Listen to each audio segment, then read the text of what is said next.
Bayangkan bagaimana rasanya dikhianati oleh dua orang yang paling kamu cintai. Suami yang kamu percaya sepenuh hati, dan ibu yang telah melahirkanmu. Aku tidak pernah menyangka hidupku akan menjadi seperti ini. Halo, sahabat janda idaman Indonesia. Sebelum kita mulai cerita ini, jangan lupa untuk like, komen, dan subscribe, agar kalian tidak ketinggalan kisah-kisah menarik dan penuh pelajaran hidup. Aku merasa ada sesuatu yang aneh di rumahku. Suamiku, yang biasanya selalu sibuk dengan pekerjaannya, tiba-tiba sering berada di rumah, dan ibuku, yang awalnya hanya datang sesekali, sekarang selalu ada. Aku tidak pernah curiga, karena bagaimana mungkin dua orang yang paling aku cintai bisa menusukku dari belakang? Tapi, kenyataan yang aku temukan jauh lebih menyakitkan dari yang bisa kubayangkan. Hari itu, aku pulang lebih awal dari biasanya. Aku sudah berencana membuat kejutan kecil untuk suamiku, membawakan makanan favoritnya. Aku ingin menghabiskan waktu bersamanya, mengobrol seperti dulu, sebelum semua terasa begitu jauh. Saat aku membuka pintu, rumah terasa sepi. Tapi ada sesuatu yang aneh. Ada suara pelan dari kamar tidurku. Jantungku mulai berdetak lebih cepat, ada firasat buruk yang menghantamku. Perlahan aku melangkah mendekat, setiap langkah terasa berat. Tanganku gemetar saat memegang gagang pintu. Aku menarik napas dalam dan mendorongnya perlahan. Apa yang kulihat menghancurkan dunia yang kubangun selama ini. Suamiku ada di sana, bukan sendirian, bersama ibuku. Aku tidak bisa berkata-kata. Keduanya tampak terkejut, tapi bukan karena merasa bersalah, melainkan karena ketahuan. Aku bisa jelaskan, kata ibuku, suaranya tenang, seolah ini bukan hal besar. Dadaku sesak, aku ingin berteriak, marah, menangis, tapi yang keluar dari mulutku hanya bisikan, "Kenapa?" Suamiku menunduk, tidak berani menatapku. Tapi ibuku, ia menatapku langsung, tanpa rasa bersalah. "Kamu harusnya sudah tahu. Dia tidak pernah mencintaimu, dia mencintaiku," katanya. Seolah kata-katanya tidak akan melukaiku lebih dalam lagi. Aku mundur selangkah, lalu dua langkah. Dunia terasa berputar. Aku ingin melarikan diri, tapi kakiku terasa lemas. Suamiku akhirnya berbicara, "Maafkan aku," katanya pelan. Tapi aku tahu, itu bukan permintaan maaf yang tulus. Itu hanya sekadar kata-kata yang tidak berarti. Saat itu aku sadar, orang yang paling kuberi kepercayaan telah mengkhianatiku. Dan tidak ada cara untuk kembali seperti dulu lagi. Aku mundur selangkah, mencoba mengatur napasku yang terasa berat. Jantungku berdegup kencang, dadaku sesak, dan otakku berusaha mencari alasan. Mencari jawaban mengapa ini terjadi padaku. Ibuku masih menatapku dengan dingin, seolah apa yang kulihat hanyalah hal sepele. "Kamu tidak akan mengerti sekarang," katanya sambil merapikan rambutnya. Aku menelan ludah, menatap suamiku yang berdiri canggung, tidak tahu harus bagaimana. "Jadi ini yang selama ini kalian lakukan di belakangku?" tanyaku, suaraku bergetar menahan amarah dan luka. Suamiku hanya diam. Tidak ada pembelaan, tidak ada penyesalan, hanya kebisuan yang membuat dadaku semakin sesak. Aku mencintainya. Kalimat itu meluncur begitu saja dari bibir ibuku. Tanpa ragu, tanpa malu, aku hampir tertawa. Rasanya seperti lelucon paling menyakitkan dalam hidupku. "Mencintainya," ulangku lirih. "Dia suamiku, Bu. Aku menikah dengannya. Kami berjanji sehidup semati." Ibuku hanya mengangkat bahu. "Cinta tidak bisa dipaksakan," katanya enteng. "Seharusnya kamu sadar sejak awal, dia tidak benar-benar mencintaimu." Aku ingin berteriak, ingin marah, ingin menghancurkan semua yang ada di ruangan ini. Tapi tubuhku terasa kaku. Air mataku mulai mengalir, bukan karena aku lemah, tapi karena aku benar-benar tidak percaya ini terjadi padaku. Aku menatap suamiku, berharap dia mengatakan sesuatu, apapun. Tapi yang keluar dari mulutnya hanya, "Maaf." "Maaf?" Kata itu tidak ada artinya sekarang. Aku meraih tas yang masih tergantung di bahuku dan berlari keluar rumah. Langit di luar tampak mendung, angin berhembus dingin menusuk kulitku, tapi rasanya tidak ada yang lebih dingin daripada pengkhianatan yang baru saja kuterima. Aku berjalan tanpa arah, pikiranku berputar-putar, kenangan bersama suamiku melintas di kepalaku. Hari pernikahan kami, saat dia melamarku, saat kami pertama kali berjanji untuk saling mencintai. Semua itu kini terasa seperti kebohongan besar. Dan ibuku, wanita yang seharusnya melindungiku, yang seharusnya menjadi tempatku bersandar, malah menusukku dari belakang. Aku tidak tahu harus kemana. Aku tidak tahu apa yang harus kulakukan. Yang aku tahu, aku tidak akan pernah memaafkan mereka. Langkahku terus berlari, membiarkan angin malam membelai wajahku yang basah oleh air mata. Aku tidak peduli kemana kakiku membawaku. Aku hanya ingin pergi sejauh mungkin dari rumah itu, dari mereka. Aku akhirnya berhenti di taman kecil di ujung jalan. Tanganku gemetar saat aku duduk di bangku kayu. Jantungku masih berdetak kencang. Rasanya seperti mimpi buruk, tapi ini nyata. Ponselku bergetar di dalam tas. Aku mengeluarkannya dengan tangan gemetar. Nama suamiku muncul di layar. Aku menatap layar itu lama, sebelum akhirnya membiarkannya berdering tanpa jawaban. Tidak ada yang perlu dikatakan lagi. Tidak ada kata yang bisa menghapus luka ini. Setelah beberapa menit, ponselku kembali bergetar. Kali ini sebuah pesan masuk. "Pulanglah, kita bicara baik-baik." Aku mendengus sinis. Bicara baik-baik? Setelah semua yang mereka lakukan, aku mematikan ponselku. Aku tidak ingin mendengar suara mereka. Aku tidak ingin melihat wajah mereka. Aku duduk diam di sana, mencoba mengumpulkan pikiranku. Apa yang harus kulakukan sekarang? Aku tidak bisa kembali ke rumah itu. Tidak setelah apa yang kulihat. Lalu satu pikiran muncul di benakku. Aku harus pergi dari sini. Aku harus memulai hidup baru. Aku menghapus air mataku dan menarik napas panjang. Aku tidak akan membiarkan mereka menghancurkanku lebih jauh. Jika mereka memilih untuk mengkhianatiku, maka aku juga akan memilih untuk meninggalkan mereka. Aku berdiri, menguatkan diri. Aku akan pulang hanya untuk mengambil barang-barangku. Setelah itu, aku akan pergi. Pergi dan tidak akan pernah kembali. Aku berjalan kembali ke rumah dengan langkah mantap. Kali ini, bukan dengan hati yang hancur, tapi dengan tekad yang bulat. Aku tidak akan tinggal di tempat itu lebih lama lagi. Begitu aku membuka pintu, mereka ada di sana. Suamiku dan ibuku duduk di ruang tamu, seolah sedang menungguku. "Kenapa kamu pergi begitu saja?" Suamiku bertanya dengan wajah penuh kepura-puraan. Aku tertawa sinis. "Kau bahkan berani bertanya itu setelah yang kau lakukan?"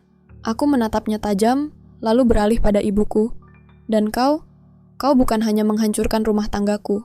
Kau menghancurkan anakmu sendiri."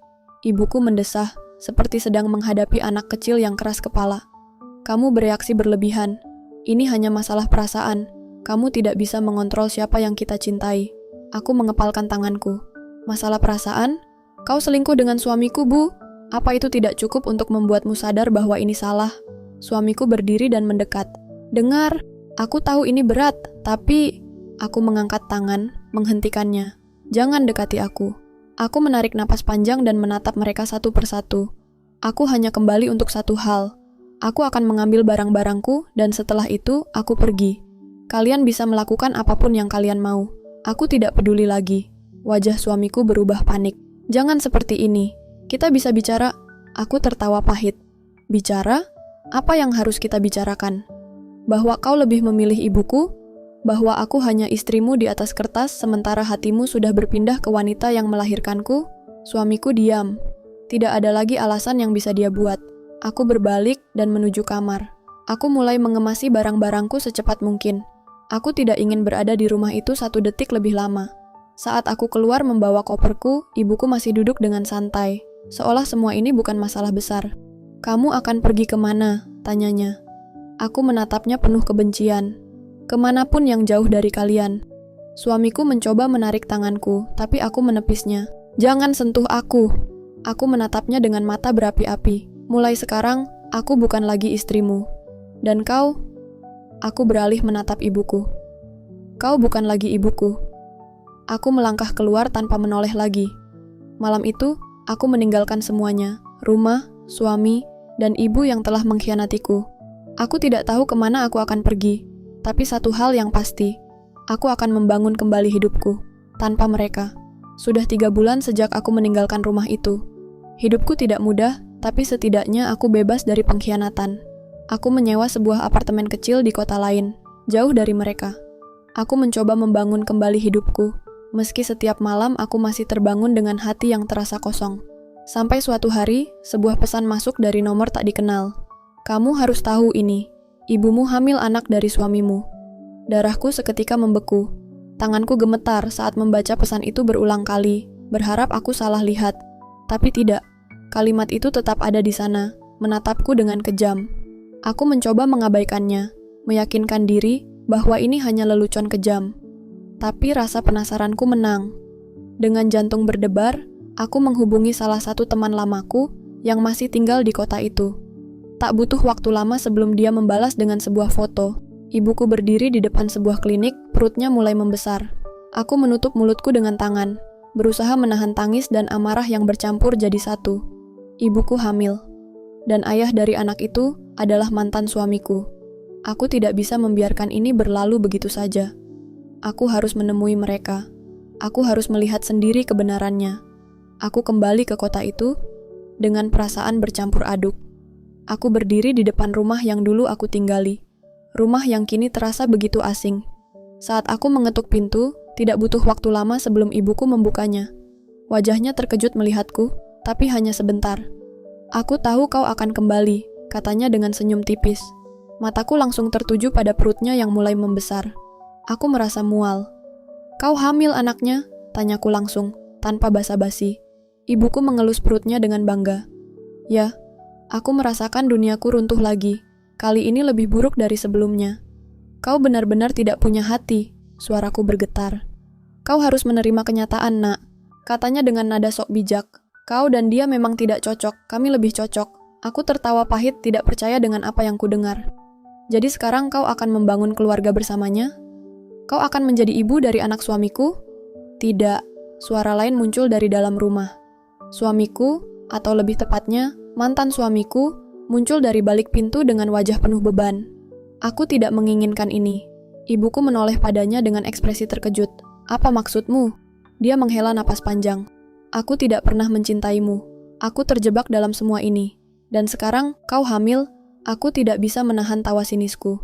Jadi kau hancurkan pernikahan kita hanya untuk ini? Kau menghancurkan hidupku, dan sekarang kau bilang kau tidak mencintainya?" Ibuku terlihat marah. "Jangan dengarkan dia," katanya padaku. "Aku dan dia akan memulai hidup baru. Aku akan melahirkan anak ini, dan kami akan membesarkannya bersama." Suamiku menggeleng. "Tidak, aku tidak bisa. Aku tidak ingin ini. Aku ingin hidupku kembali." Aku memandang mereka berdua, dua orang yang menghancurkanku, dan akhirnya mendapatkan apa yang pantas mereka terima, kehancuran yang mereka buat sendiri. Aku tersenyum dingin. "Selamat atas kehamilanmu, Bu. Kuharap kau bahagia dengan hidup barumu." Aku berbalik dan pergi, meninggalkan mereka dalam kebingungan dan perpecahan yang mereka ciptakan sendiri. Untuk pertama kalinya sejak semua ini terjadi, aku merasa menang. 6 bulan berlalu sejak terakhir kali aku melihat mereka. Aku sudah mulai menjalani hidup pun meski bekas luka di hatiku belum sepenuhnya sembuh. Aku sibuk dengan pekerjaanku, mencoba melupakan masa lalu. Hingga suatu hari, sebuah pesan masuk dari nomor yang tidak kukenal. "Ibumu telah melahirkan." Aku menatap layar ponselku dengan perasaan campur aduk. Aku bisa saja mengabaikannya, tapi rasa penasaranku terlalu besar. Dengan berat hati, aku mencari informasi. Ternyata ibuku melahirkan seorang bayi laki-laki. Namun, kabar yang lebih mengejutkan adalah mantan suamiku tidak ada di sisinya. Aku mendengar dari teman lamaku bahwa beberapa minggu sebelum kelahiran, suamiku pergi, meninggalkan ibuku sendirian. "Dia tidak mau bertanggung jawab," kata temanku saat kami bertemu di sebuah kafe. Dia bilang dia tidak pernah benar-benar mencintai ibumu, dan dia tidak siap menjadi ayah dari anak itu. Aku menahan tawa sinisku. Jadi, inilah akhirnya, lelaki yang menghancurkan hidupku malah meninggalkan wanita yang ia pilih. Aku bisa saja merasa puas, tapi ada bagian dari diriku yang justru merasa kasihan. Tidak peduli seburuk apa ibuku, dia tetaplah wanita yang kini harus menghadapi konsekuensi dari pilihannya. 2 minggu kemudian, aku menerima telepon tak terduga. "Ibumu sakit." Aku terdiam. Aku ingin mengabaikannya, membiarkan dia merasakan penderitaan yang ia sebabkan padaku. Tapi, entah kenapa, aku tetap pergi ke rumah sakit tempat dia dirawat. Di sana, aku melihatnya, terbaring lemah di ranjang, wajahnya pucat, dengan bayi kecil di dalam boks di sampingnya. Ketika dia melihatku, matanya membelalak. "Kamu datang." Suaranya serak dan lemah. Aku menatapnya tanpa ekspresi. "Kenapa aku dipanggil?" Dia menelan ludah, tampak ragu. Lalu, air mata mulai menggenang di matanya. "Aku sendirian. Aku tidak punya siapa-siapa lagi." Aku mendengus. "Bukankah ini yang kau inginkan? Kau memilih dia, menghancurkan hidupku demi pria itu. Sekarang, mana dia?" Air matanya jatuh. Dia pergi. Dia meninggalkanku. Aku menatapnya lama. Dulu, mungkin aku akan menangis, marah, memohon agar semuanya kembali seperti dulu. Tapi sekarang, aku hanya merasa kosong. Aku melihat bayi kecil di box itu. Bayi yang tidak bersalah atas semua dosa ibunya. Aku mendekat dan menatapnya.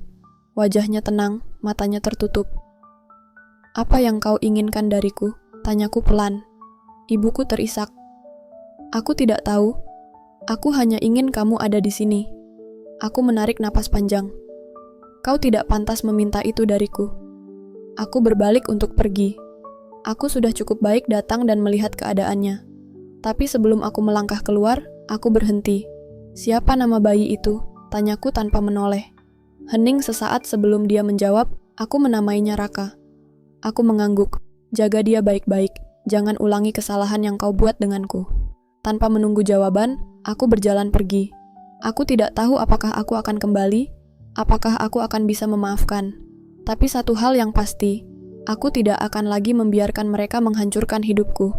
Aku akan melanjutkan hidup tanpa melihat ke belakang. Dan kali ini, aku benar-benar bebas. Setelah keluar dari rumah sakit, aku merasa lega sekaligus kosong. Aku sudah melihat ibuku dalam keadaan terpuruk, namun aku tidak bisa merasakan simpati yang sama seperti dulu. Aku kembali ke kehidupanku, bekerja seperti biasa, berusaha menjauh dari masa lalu.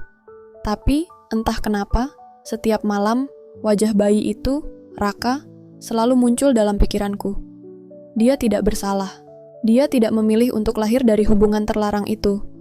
Beberapa bulan kemudian, aku menerima kabar bahwa ibuku semakin sakit. Kali ini, kondisinya lebih parah. Tidak ada yang merawatnya. Dan bayi itu juga menderita. Aku mencoba mengabaikannya. Aku tidak ingin kembali terlibat dalam kekacauan itu. Tapi, hati kecilku terus berbisik.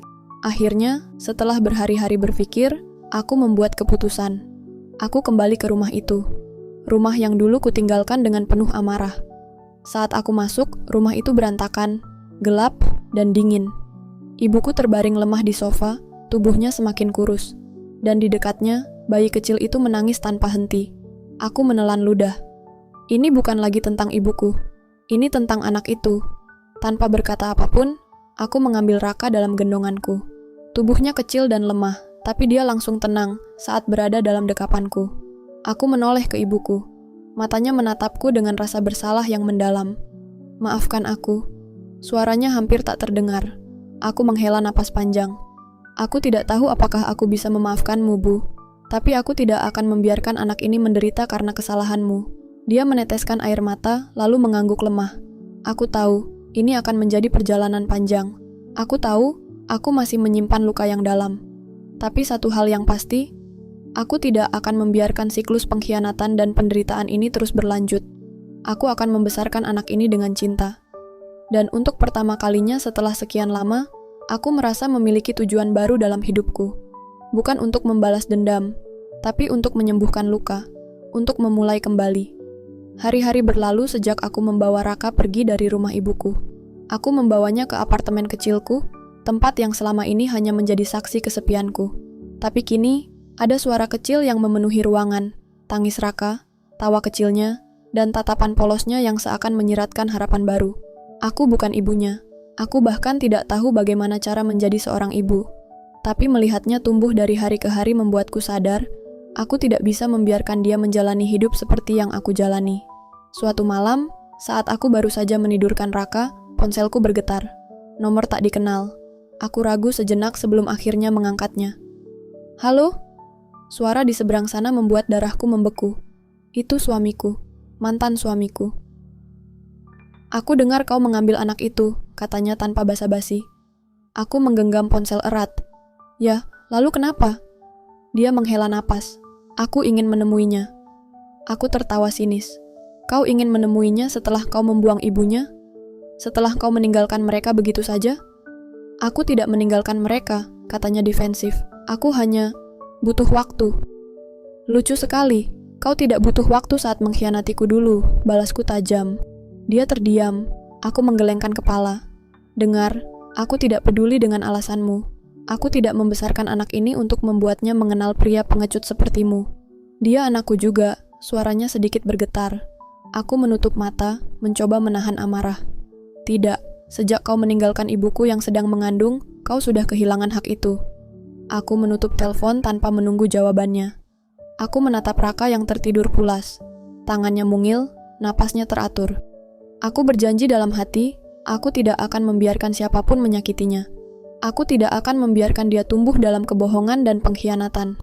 Aku akan memberikan dia kehidupan yang lebih baik. Beberapa minggu kemudian, aku menerima kabar bahwa ibuku telah meninggal. Aku tidak menangis.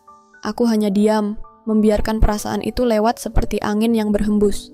Aku tidak tahu apakah aku masih membencinya atau sudah memaafkannya. Tapi satu hal yang pasti, aku tidak akan mengulangi kesalahannya. Aku melanjutkan hidup, bekerja keras, dan membesarkan Raka sebaik yang aku bisa. Dan perlahan, aku menemukan kebahagiaan yang tidak pernah kuduga sebelumnya. Kebahagiaan menjadi seseorang yang lebih kuat. Kebahagiaan membangun hidup baru, tanpa bayang-bayang pengkhianatan. Suatu malam, saat aku baru saja menidurkan Raka, ponselku bergetar. Nomor tak dikenal. Aku ragu sejenak sebelum akhirnya mengangkatnya. Halo? Suara di seberang sana membuat darahku membeku. Itu suamiku, mantan suamiku. Aku dengar kau mengambil anak itu, katanya tanpa basa-basi. Aku menggenggam ponsel erat. Ya, lalu kenapa? Dia menghela napas. Aku ingin menemuinya. Aku tertawa sinis. Kau ingin menemuinya setelah kau membuang ibunya? Setelah kau meninggalkan mereka begitu saja? Aku tidak meninggalkan mereka, katanya defensif. Aku hanya butuh waktu. Lucu sekali. Kau tidak butuh waktu saat mengkhianatiku dulu, balasku tajam. Dia terdiam. Aku menggelengkan kepala. Dengar, aku tidak peduli dengan alasanmu. Aku tidak membesarkan anak ini untuk membuatnya mengenal pria pengecut sepertimu. Dia anakku juga, suaranya sedikit bergetar. Aku menutup mata, mencoba menahan amarah. Tidak. Sejak kau meninggalkan ibuku yang sedang mengandung, kau sudah kehilangan hak itu. Aku menutup telepon tanpa menunggu jawabannya. Aku menatap Raka yang tertidur pulas. Tangannya mungil, napasnya teratur. Aku berjanji dalam hati, aku tidak akan membiarkan siapapun menyakitinya. Aku tidak akan membiarkan dia tumbuh dalam kebohongan dan pengkhianatan. Aku akan memberikan dia kehidupan yang lebih baik. Beberapa minggu kemudian, aku menerima kabar bahwa ibuku telah meninggal. Aku tidak menangis. Aku hanya diam, membiarkan perasaan itu lewat seperti angin yang berhembus. Aku tidak tahu apakah aku masih membencinya atau sudah memaafkannya. Tapi, satu hal yang pasti, aku tidak akan mengulangi kesalahannya. Aku melanjutkan hidup, bekerja keras, dan membesarkan Raka sebaik yang aku bisa. Dan perlahan, aku menemukan kebahagiaan yang tidak pernah kuduga sebelumnya. Kebahagiaan menjadi seseorang yang lebih kuat. Kebahagiaan membangun hidup baru, tanpa bayang-bayang pengkhianatan. 3 tahun telah berlalu sejak aku terakhir kali berbicara dengan mantan suamiku. Hidupku sudah jauh lebih baik sekarang. Aku bekerja di sebuah perusahaan yang stabil, dan Raka tumbuh menjadi anak yang sehat dan ceria. Aku tidak pernah lagi mencari tahu tentang masa lalu, sampai suatu hari, aku bertemu dengannya secara tidak sengaja. Hari itu, aku sedang berjalan pulang dari kantor setelah menjemput Raka dari tempat penitipan anak. Kami melewati sebuah taman kota yang sering dipenuhi oleh para tunawisma. Awalnya, aku tidak menyadari kehadirannya. Aku hanya sekilas melihat seorang pria duduk di sudut taman, mengenakan pakaian lusuh dan berbau tak sedap. Rambutnya berantakan, wajahnya penuh janggut tak terawat. Tapi, saat aku melihat lebih dekat, dadaku seketika terasa sesak. Itu dia, mantan suamiku. Dia tampak kurus dan tak terurus, matanya kosong, penuh kesedihan dan kelelahan. Saat dia menoleh ke arahku, aku bisa melihat sekilas keterkejutan di matanya. Aku tidak percaya. Suaranya serak, nyaris tak terdengar. Aku berdiri diam, menatapnya tanpa ekspresi. Aku tidak tahu harus berkata apa. Dia tertawa pahit. Jadi, ini yang terjadi ya? Aku hancur. Sementara kau terlihat baik-baik saja. Aku menelan ludah. Aku bukan hanya baik-baik saja. Aku lebih bahagia tanpa dirimu. Dia menghela napas panjang, menundukkan kepala. Aku kehilangan segalanya. Aku tidak merasa kasihan. Tidak ada rasa iba. Dia telah memilih jalan hidupnya sendiri. Kau meninggalkan ibuku saat dia hamil, dan sekarang dia sudah tiada, kataku pelan. Anak yang dulu kau abaikan kini tumbuh dengan baik. Dan kau mendapatkan apa yang pantas kau terima. Dia mengangkat wajahnya, matanya memerah. Aku hanya ingin satu hal. Aku menunggu. Boleh aku melihatnya? Raka, suaranya bergetar. Aku menoleh ke Raka, yang saat itu tengah bermain dengan boneka kecil di tangannya. Dia terlalu polos untuk mengerti siapa pria di depannya. Aku menggeleng pelan. Tidak, dia tampak putus asa. Tolong, aku hanya ingin melihatnya sebentar saja. Aku menatapnya tajam. Kau tidak punya hak atasnya. Dia tidak butuh seorang ayah yang membuangnya bahkan sebelum dia lahir. Air mata mulai mengalir di pipinya. Tapi aku tidak goyah. Aku menggandeng tangan Raka dan berbalik pergi. Sebelum benar-benar meninggalkannya, aku berkata pelan, tanpa menoleh, hidup ini tentang pilihan. Kau memilih menghancurkan keluargamu sendiri, dan sekarang kau harus menerima akibatnya. Aku tidak menyesal. Aku tidak akan lagi membiarkan masa lalu merusak hidupku. Aku melangkah pergi dengan mantap, meninggalkan pria yang dulu pernah menghancurkanku. Dan untuk pertama kalinya, aku benar-benar merasa bebas. Beberapa bulan berlalu sejak pertemuan terakhirku dengan mantan suamiku di taman kota. Aku tidak pernah lagi mencarinya, tidak pernah lagi memikirkannya. Hidupku sudah terlalu penuh dengan hal-hal yang lebih penting, pekerjaanku, Raka, dan masa depan yang sedang kubangun. Tapi takdir seakan masih ingin mempertemukan kami. Suatu malam, saat aku pulang dari kantor, seorang teman lamaku mengirim pesan. Kau tahu, mantan suamimu sekarang benar-benar hancur. Dia seperti orang gila, berkeliaran di jalan tanpa arah. Aku terdiam, membaca pesan itu berulang kali. Aku tidak terkejut. Aku hanya merasa kosong. Beberapa hari kemudian, rasa penasaran akhirnya membawaku kembali ke taman kota tempat terakhir kali aku melihatnya. Dan di sanalah dia. Aku hampir tidak mengenalinya. Dia duduk di trotoar kotor, tubuhnya lebih kurus dari terakhir kali aku melihatnya. Pakaian yang dulu sudah lusuh kini semakin compang-camping. Rambutnya panjang tak terurus, wajahnya penuh luka dan kotoran. Tapi yang paling mengerikan adalah tatapan matanya yang kosong. Dia bergumam sendiri, tertawa dan menangis di saat yang bersamaan. Orang-orang yang lewat menatapnya dengan jijik, beberapa menghindarinya seolah dia adalah penyakit. Aku berdiri agak jauh, tidak ingin dia menyadari kehadiranku. Aku bisa jadi apa saja. Kudengar dia berbicara sendiri. Aku bisa sukses. Aku bisa punya segalanya. Tapi kenapa? Kenapa aku kehilangan semuanya? Dia tertawa keras, lalu tiba-tiba menangis. Orang-orang mulai menjauh. Aku merasa seperti melihat hantu dari masa laluku. Pria yang dulu pernah kucintai. Pria yang pernah menghancurkanku. Sekarang, dia bahkan tidak bisa mengenali dirinya sendiri. Aku menghela napas panjang, lalu berbalik pergi. Aku tidak akan mendekatinya. Aku tidak akan membantunya. Beberapa kesalahan memang tak bisa diperbaiki. Dan dia adalah bukti hidup bahwa pengkhianatan selalu punya harga yang harus dibayar. Aku melangkah menjauh tanpa sedikit pun menoleh ke belakang. Sebab kali ini, aku benar-benar sudah menutup lembaran lama. Aku sudah menang. Dan dia? Dia telah menjadi bayangan gelap yang bahkan tak bisa dikenali oleh dirinya sendiri. 5 tahun telah berlalu sejak aku meninggalkan masa lalu yang penuh luka. Raka kini tumbuh menjadi anak yang ceria dan pintar. Senyumannya adalah cahaya di hidupku. Pengingat bahwa dari kegelapan pun masih bisa lahir sesuatu yang indah. Aku membesarkannya bukan sebagai ibu kandung, tetapi sebagai seseorang yang berjanji akan melindunginya dari dunia yang kejam. Aku tidak pernah lagi mencari tahu tentang mantan suamiku. Kata orang, dia semakin terpuruk, hilang di antara bayang-bayang kegilaannya. Beberapa mengatakan, dia berkeliaran di jalanan, berbicara dengan dirinya sendiri. Sementara yang lain mengaku, pernah melihatnya mengais sisa makanan di tempat sampah. Aku tidak tahu mana yang benar. Dan jujur saja, aku tidak peduli. Setiap orang bertanggung jawab atas pilihan mereka. Dan dia sudah memilih jalannya sendiri. Sementara aku telah menemukan kebahagiaanku. Aku tidak lagi hidup dalam bayang-bayang pengkhianatan. Aku telah berdamai dengan masa lalu, bukan dengan melupakan, tetapi dengan membuktikan bahwa aku lebih kuat dari itu semua. Dulu, aku berpikir kebahagiaan itu harus datang dari orang lain, dari suami, dari keluarga, dari cinta. Tapi sekarang aku mengerti, kebahagiaan sejati datang dari dalam diriku sendiri, dan akhirnya, aku benar-benar bebas. Tamat.